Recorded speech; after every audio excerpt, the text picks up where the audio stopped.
There's a current little trend happening when I make videos about teaching where you'll get a small minority of people like user 75870 commented, "Oh, can't be that hard when you get 13 weeks paid holiday."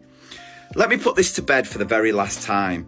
Teachers do not get paid for school holidays. I'll come back to the holidays in a second. The first thing I want to say is I make these videos for teachers and school staff to highlight and sort of laugh at some of the ridiculous expectations put on teachers. Because until you've actually worked in education, you don't realise this. Teachers are hard working, always have been. They work hard and they don't mind working hard if they know the work they're going to do is going to have a direct impact on children's learning. The problem with our current education system is so much time is wasted on things that have no impact, are more focused on scrutinising teachers, where teachers have to prove they're doing the job so many of them are capable of doing. Well, I'm not about comparing teaching to any other profession. Teaching's all I've known. This is not a race to the bottom. But if I were to see a video where someone was highlighting some of the ridiculous expectations on another job, my instinct reaction wouldn't be to comment and have a go at them.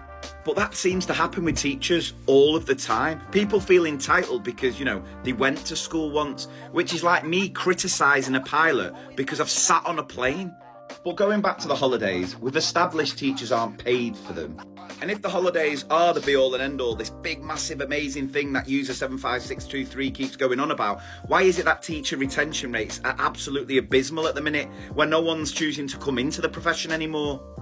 Where nearly half of teachers are planning on quitting within the next 5 years. Now, don't get me wrong, they are a perk, the holidays, and can be wonderful if you are a parent. They can really help. But what tends to happen is teachers who are working 50 to 60 hours on average a week during term time are literally crawling to that half-term break, where they then spend the first couple of days getting over whichever lurgy they've picked up, then catching up on all the work they needed to get done during term time. Eventually they might have a couple of days to then switch off and recover, but that then leads you into a false sense of security where you think, oh, it's not actually that bad, and it ends up being a constant, endless cycle of that crawl into half-term, recover and go again. But ultimately, the point I'm trying to make here is even though teachers aren't teaching children during those school holidays, that doesn't mean that we can continue to demoralise, devalue and demean teachers by constantly adding more and more workload to them because, you get those holidays. Because if teachers continue to leave the profession in their droves, who are the people who miss out and lose out the most? Yeah, the children.